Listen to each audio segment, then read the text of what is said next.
Assalamualaikum warahmatullahi wabarakatuh. Halo guys, kita bertemu lagi. Pada pertemuan hari ini, kita akan belajar bagaimana menyusun IPO atau yang sudah kita pelajari di minggu lalu, yaitu input, proses, output menjadi satu bentuk algoritma. Nah, di sini langkah-langkahnya adalah, yang bisa dilakukan adalah, pertama adalah Anda menerjemahkan suatu persoalan menjadi urutan instruksi, kemudian menguji urutan instruksi dengan data-data yang berbeda. Berikutnya adalah jika dalam pengujian instruksi menghasilkan kesalahan, maka instruksi dicek kembali untuk diperbaiki. Yang keempat adalah lakukan terus langkah 2 dan 4 hingga instruksi benar. Mohon maaf ini slide-nya.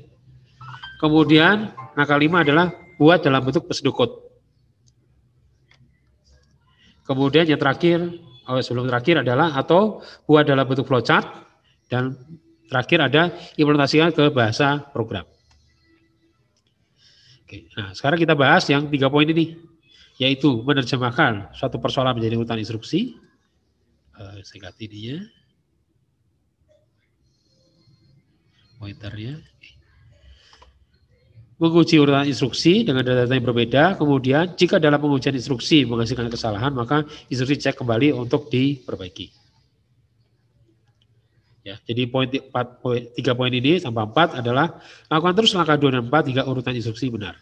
Nah, itu seperti apa? Kita lihat di sini berikutnya. Nah, ini saya zoom, saya perbesar. Oke. Membuat algoritma. Nah, dari algoritma ini kan sebenarnya digunakan untuk memecahkan satu kasus dari diselesaikan secara sistematis. Bisa ada satu kasus seperti ini. Menghitung 2 buah nilai yang mungkin untuk kemudian dijumlahkan untuk mendapatkan sebuah nilai yang ditentukan. Ya, jadi misalnya kasusnya seperti ini, ada matematika sederhana, aritmatika. Kita di sini menentukan 2 nilai ini berapa supaya mendapat nilai ditentukan. Misalnya tentukan n-nya ini misalnya kita mau nilai 10. Berarti di sini berapa? Bisa 5 tambah 5, atau 8 tambah 2, atau 7 tambah 3. Artinya semua itu jawaban itu bisa benar. Nah, hanya bagaimana ini kita nanti coba implementasikan menjadi suatu bentuk algoritma. Kemudian misalnya kasus yang lain, menghitung jumlah pecahan uang yang dibutuhkan dari suatu nilai mata uang. Misalnya nominal uang M rupiah. Maka pecahan ke-1 berapa keping, pecahan 2 berapa keping, dan seterusnya. Contoh sederhana misalnya Anda ingin punya uang misalnya 5.500. Nah, berarti pecahan satunya 5.000 dan pecahan 2-nya 500. Nah, itu. Ya, itu. Nah, bagaimana kita implementasikan itu menjadi satu bentuk algoritma. Kemudian kasus misalnya menukar isi air dari gelas A ke gelas B dan sebaliknya. Misalnya gelas A berisi air zam-zam, gelas B berisi air aqua. Nah, nanti ingin saya tukar supaya gelas A berisi air aqua dan gelas B berisi air zam-zam. Jadi ditukar posisinya. Nah, ini bagaimana memecahkan dalam bentuk algoritma. Kemudian mencari rute jalan tercepat dari beberapa pilihan. Misalnya dari Pasteur ke Cicahem. Nah, tentunya kalau Anda yang berasal dari Bandung tentunya nggak asik ya. Mungkin yang bukan dari Bandung agak sulit membayangkan ya, tapi sebagai gambaran misalnya dari Pasteur ke Cicahem, Anda bisa lewat namanya Jalan Layang, Pasmati, atau lewat jalur bawah Dr. Otel, lalu ke Pasir Kaliki, atau lewat jalan agak berputar ke daerah yang ke atas gitu ya, Setiabudi gitu. Nah, itu juga bisa ya, sampai juga Cicahem gitu ya.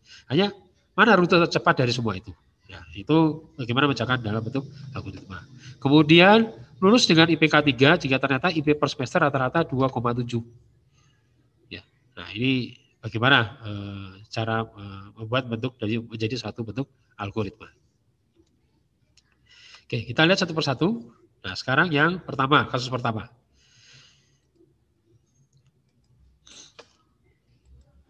Nah, kita menentukan 2 buah M1. Nah, tadi kan di sini ya. Menentukan 2 buah M1, M2 yang mungkin untuk kemudian dijumlahkan mendapatkan nilai sebuah nilai yang ditentukan yaitu N. Nah, misalnya nilai N-nya saya berapa? Misalnya saya tentukan nilai 20. Yang pertama, tetapkan nilai N. Nah, nilai M1 sekarang kita set misalnya 15. Maka nilai M2 adalah N min M2. Ya, nah, jadi kalau di sini artinya kita mengeset nilai N-nya, kemudian kita mengeset nilai 15-nya, ya, nilai M1-nya, maka nilai M2-nya adalah N min M2.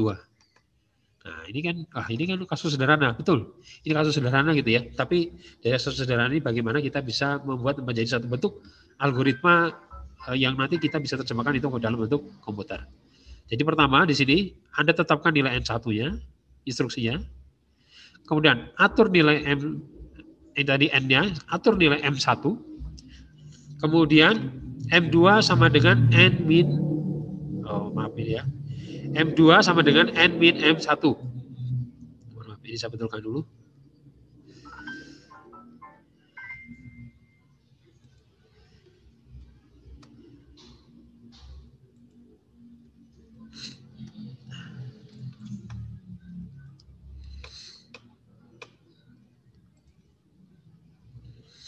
Oke, kita kembali lagi. Ya, nah ini tadi. Jadi M2 adalah N min M1. Nah, ini yang nanti kita masukkan algoritmanya, berarti Anda harus ngeset nilai N1 dan ngeset nilai M1, Anda baru bisa menghitung M2. Nah, kita uji algoritma di atas. Masukin N-nya 30, masukin M1-nya 20, maka di sini adalah M2-nya adalah 30 dikurangi 20. Didapatlah hasil nilainya 10. Berarti nilai M2 adalah 10. Ya. Nah, tadi kan dikatakan uji dengan angka yang berbeda. Nah, artinya di sini kalau M1-nya 20 dan M2-nya M1-nya 20 dan M2-nya 10 akan mendapatkan nilai 30 kalau dijumlahkan. Kita set ini nilainya 40 misalnya. Kita set ini nilainya sama dengan 20. Berarti ini menjadi 40 min 20. Ya, kalau 40 min 20 berarti 20. Nah, 20 tambah 20 adalah 40. Nah, itu. Ya, nah, jadi prinsipnya adalah bagaimana Anda bisa memberikan membentuk dari kasus tersebut menjadi satu bentuk urutan instruksi ya, dengan cara apapun. Ya. Sekarang kita lihat contoh berikutnya untuk mata uang. Di sini Anda lihat ya, menghitung jumlah pecahan uang yang dibutuhkan dari satu nilai mata uang. Misalnya nominal M rupiah, maka pecahan 1 berapa keping dan pecahan 2 berapa keping dan seterusnya. Nah, di sini ambil kasus ya. Misal ditetapkan pecahan 1-nya adalah 100 rupiah dan pecahan 2-nya adalah 50 rupiah. Ya. Nominal uang yang nominal uang M ini adalah 450 rupiah. Nah, tentunya dari sini sebenarnya sudah bisa nebak nih. Oh, angka 100-nya 4, terus angka 50-nya 1. Ya. Nah, itu kita sudah bisa menalar dengan cepat. Nah, tapi kan di sini tugas kita bagaimana menerjemahkan aturan yang Anda bisa talarkan tadi ke bentuk satu instruksi sehingga komputer pun akan bisa menjawab bahwa 100 rupiahnya butuh 4 dan pecahan 50 rupiahnya butuh 1 rupiah. Nah, maka di sini kita butuh instruksi ya. Ya, pecahan 100 rupiah ya. 4 keping didapat. Nah, ini 4 keping itu dari mana ya? 4 keping itu dari mana? Didapat dari 450 dibagi 100. Tuh kan hasilnya koma ya. Betul.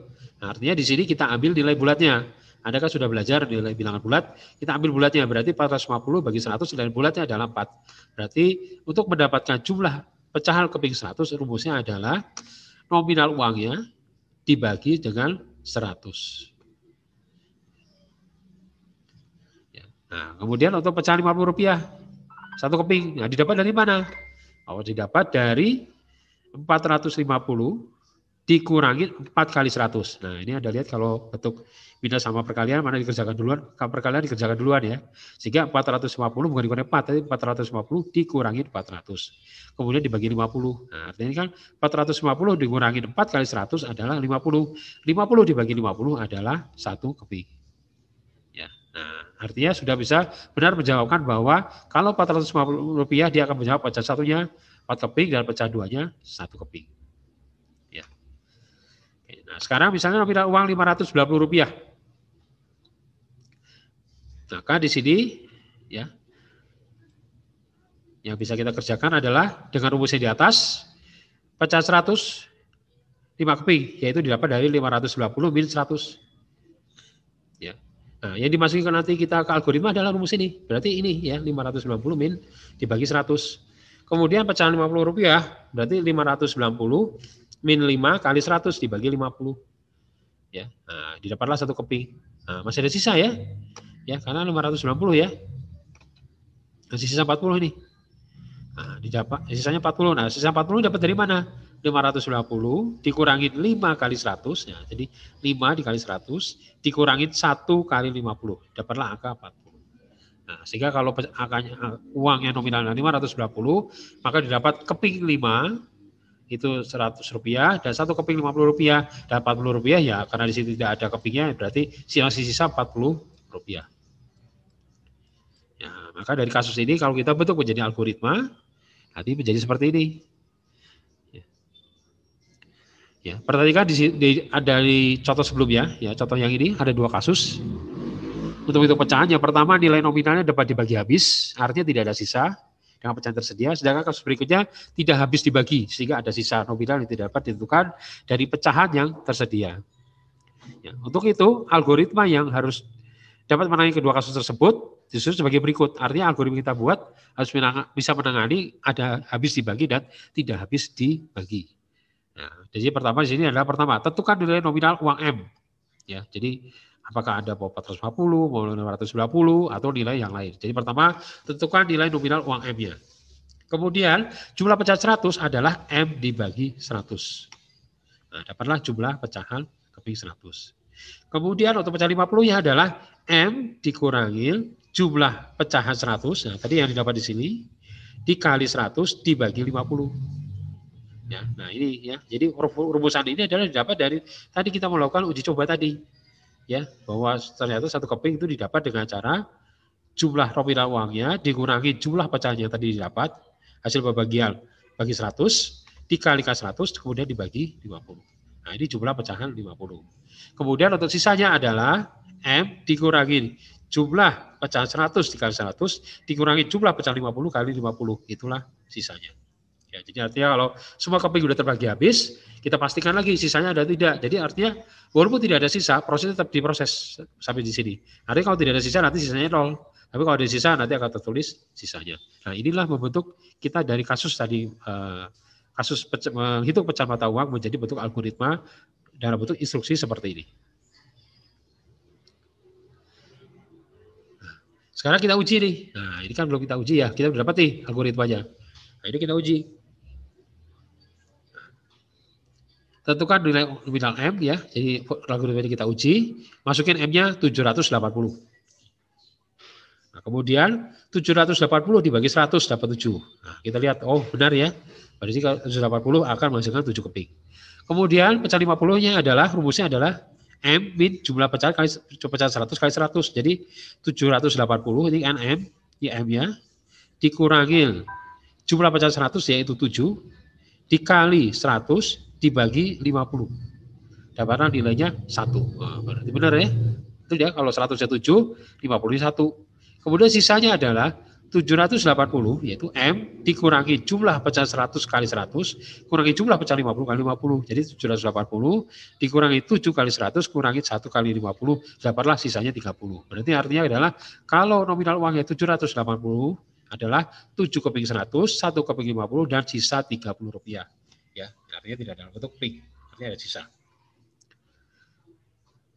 Oke, nah ini pengujian. Nah, ada bisa uji lagi dengan angka yang berbeda dan harus dipastikan setiap pengujian itu bahwa angkanya betul. Ya, kalau angkanya benar berarti algoritma yang sudah ada buatnya adalah algoritma yang sudah benar. Nah, bagaimana itu secara konsepnya? Nah, secara konsepnya adalah yang tadi kita buat adalah kita katakan bentuk yang namanya sekuensial. Sekuensial. Jadi berurutan. Proses 1, proses 2, proses 3, proses 4. Ya. Jadi artinya di sini prosesnya berurutan. 1, 2, 3, 4. Ya. Nah, mungkin aja ada pertanyaan. Oh, ada nggak prosesnya berlompat-lompat? Ada. Nanti kita bahas di slide berikutnya. Ya. Nah, ini jadi seperti ini. Ini namanya sekuensial. Ya, jadi proses yang barusan kita bahas itu prosesnya berurutan 1, 2, 3, 4, 5, 6, 7 dan seterusnya. 1 ini maksudnya instruksinya berurutan. Instruksi 1, instruksi 2, instruksi 3, instruksi 4 dan seterusnya. Nah, sekarang kita lihat nih model yang percabangan. Nah, ini kasusnya nih. Kasus yang tadi ini ya, jari Pasteur ke Cicahem. Ya.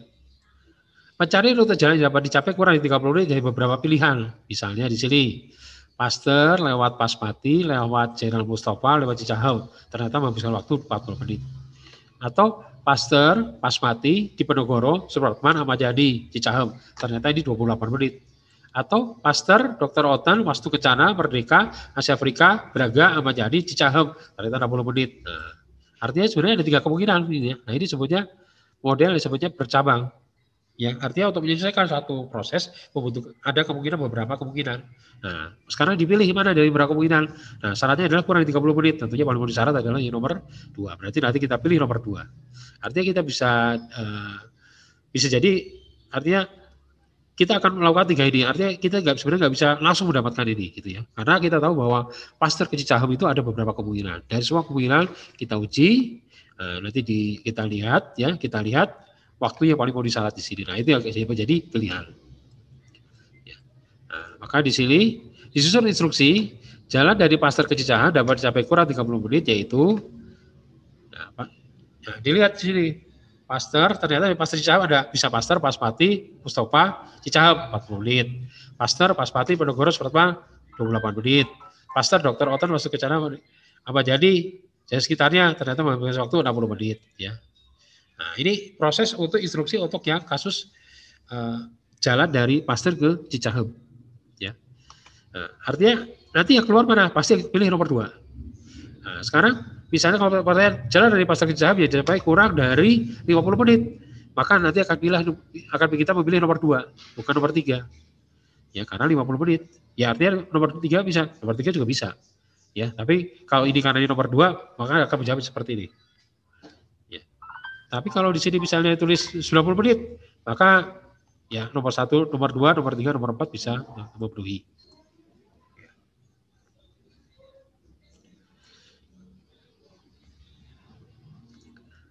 Nah, ini instruksinya jadi seperti ini, ya, bercabang. Ya, dari 1 bercabang ke 3, ya, atau dari 1 bercabang ke 2, atau dari 1 bercabang ke 3, dan seterusnya. Ya, ini bercabang. Jadi prosesnya tidak berurutan. Jadi kalau yang tadi kan berurutan, masih berurutan. Kalau ini bercabang. Ya, artinya kalau di sini seperti ini contoh kasusnya dia menyeleksi, ya, menyeleksi dari kemungkinan yang ada. Mana yang bisa pas untuk dia. Artinya dia melakukan semacam percabangan. Dari percabangan itu nanti dipilih yang paling memenuhi syarat. Nah, kemudian algoritma perulangan. Lulus dengan IPK 3 ternyata jika IP per semester rata-rata 2,7. Nah, disusun instruksi, misalnya ada kuliah dan dapat nilai, itu IPK 2,7. Apakah IPK-nya kurang dari 3? Nah, ternyata kurang dari 3 nih, karena yang sekarang 2,7, berarti apa? Anda mengambil lagi langkah ke 1. Artinya ada kuliah lagi, mengulang lagi, perbaiki nilai, setelah perbaiki nilai, nah, misalnya nilainya masih belum disyarat, ulang lagi. Nah, begitu nilainya sudah sampai 3, maka langsung selesai. Nah, ini disebut namanya perulangan. Ya, ini algoritma perulangan. Ya, jadi kalau di prosesnya dia 1, 2, 3 tidak memenuhi syarat, balik lagi ke 1. 1, 2, 3 tidak memenuhi syarat, balik lagi ke 1. Ya. 1, 2, 3 memenuhi syarat, baru balik ke 4. Nah, itu proses namanya perulangan.